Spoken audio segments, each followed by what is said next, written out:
If you're into this sort of thing, a trip to Antarctica, retracing the trail of an early 20th century explorer, would probably be a thrilling and icy adventure. But it wasn't supposed to be this icy or this thrilling. 74 modern-day explorers now on a ship facing the sort of perils that haven't changed much with time. Caught in a deep freeze, literally. ABC's Gio Benitez has the story of the real-time rescue effort. It's not everyone's idea of a winter cruise. 74 people stranded in the Antarctic ice on a ship waiting for days to be rescued. The vessel hasn't moved for the last 2 days, and we're surrounded by sea ice. We just can't get through. But with ice-breaking ships like this one rushing through frozen sea to reach them, this group of explorers and tourists seem to be relishing every moment of their cruise turned misadventure. The science continues. Here, Graham and Ziggy are drilling the ice to observe the life below. Chris Turney is leading the expedition that set off on December 8th. We're just on the edge of a sea ice, just behind me. From the southern tip of New Zealand, sailing through some of the world's roughest waters to a frozen continent. We have wind speeds on average of 50 kilometers an hour, reaching in excess of 70 kilometers an hour. Their mission is to retrace the route of early 20th century explorer Douglas Mawson, who charted this part of Antarctica 100 years ago. It's a glorious day. The fog has lifted. We're exploring amongst the sea ice, and we've just got up really close to this berg. 5 days into the trip, Well, it's the 14th of December 2013, and the Australasian Antarctic expedition has finally made it to the ice. Look at that view. the voyage was going according to plan. We really struggled with the sea ice. We bashed through, we headed south, we got to 65 degrees. This ramshackle hut is left over from Mawson's time. We've just cleared the entrance to Mawson's hut, so let's go in and take a look. The cold has preserved the artifacts from a century ago. It's the main living and cooking area. The goal of the new expedition was to repeat many of Mawson's original experiments, to measure how the climate has changed over the past century. Storage area. That's the kitchen stove and food preparation area. At first, Turney and his shipmates were blessed by unusually good weather. In one of the windiest places on Earth, they made it off the Antarctic coast and into Commonwealth Bay. But on Christmas Eve, conditions turned ugly.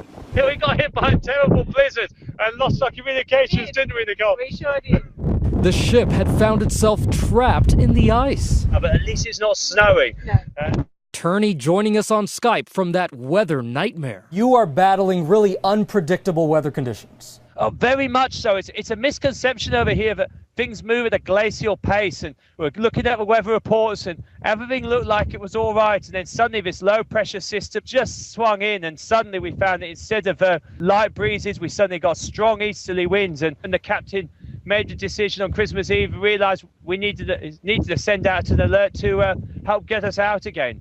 We're in the ice, but all are well. Happy Christmas from the AAE. The team has been chronicling the journey on social media, Minus 15 degrees in wind chill. capturing those dramatic winds, 70 kilometers an hour. For members of this expedition, it was a Christmas day like no other, but they were determined not to let a little or a lot of ice and wind dampen the holiday spirit. I saw those wonderful pictures with that Christmas tree in a true winter wonderland. It is a bit like that. You're seeing us on a good day, though, I have to admit. Professor Turney is keeping morale high, but he knows that when these extreme trips go bad, they don't always end well. We're constantly keeping an eye on the environmental conditions and seeing where things are at. The captain just rebalanced the ship by redistributing some of the fuel and water in the ballast just to keep the ship level. It can change at any moment. The important thing is to reassure family and friends that everyone is well, the ship's in no danger, and everyone's looking forward to just getting home and seeing loved ones again. In 2007, the Canadian cruise ship Explorer struck ice and sank off the coast of Antarctica.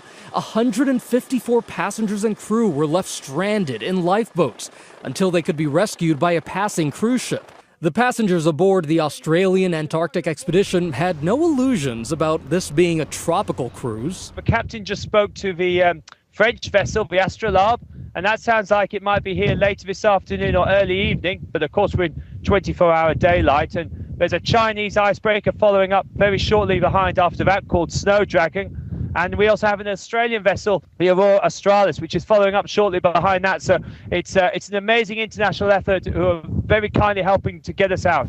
Meanwhile, extreme weather could make any rescue effort lengthy and difficult. There's been quite strong winds and blizzard-type conditions, so that's something we really have to wait and see until those vessels arrive. It helps that the passengers all know there is ample food on board, 7 weeks worth, and enormous ice-breaking ships are getting closer by the hour.